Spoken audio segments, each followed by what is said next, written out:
Would you consider the U.S. withdrawal from Afghanistan as a defeat for the United States? I think that the 20-year experience of the United States in Afghanistan was a failure.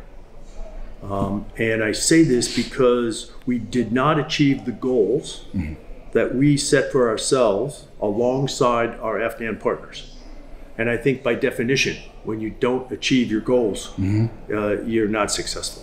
It's also very popular. The United States froze billions in Afghan assets, and while NATO on the other side also transfers reaming Afghan funding to Ukraine. What do you think about it? Well, so there's some $7 billion of Afghan central bank assets that were in the hands of American entities and have been frozen. The U.S. has worked hard over the last year to try to design a mechanism, a neutral mechanism, where that money, or at least a part of that money, could be returned to the Afghan economy in order to fuel the economy, which right now is nearly dormant. It's nearly dead. And that's very important that this be worked out. The challenge for the United States is they do not wish to return this money to the Taliban, but rather to the Afghan people. And the mechanism that's being negotiated now has that as the objective. The so-called leader of the YPG, it's called Mazlum Abdi. He wrote for the Washington Post, "We are America's most loyal ally in Syria, and don't forget us." Do you think the U.S. administration will forget the YPG or not? I don't believe so.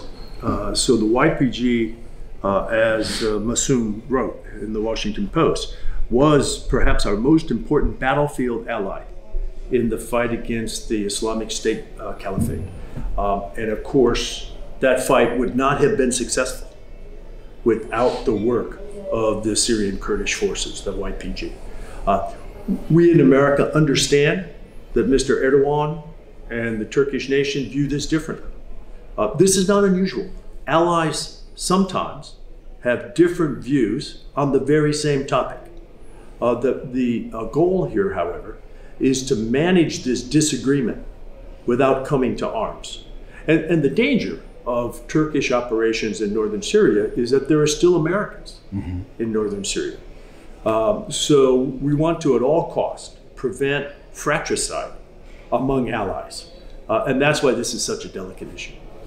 And do you think, will Washington reconsider its YPG strategy if Turkey is, as you said, crucial for to the United States? Do you think the YPG policy should change?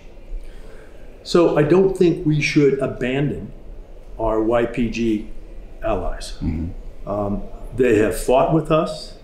They have suffered enormous casualties alongside of us, and we should stand by them.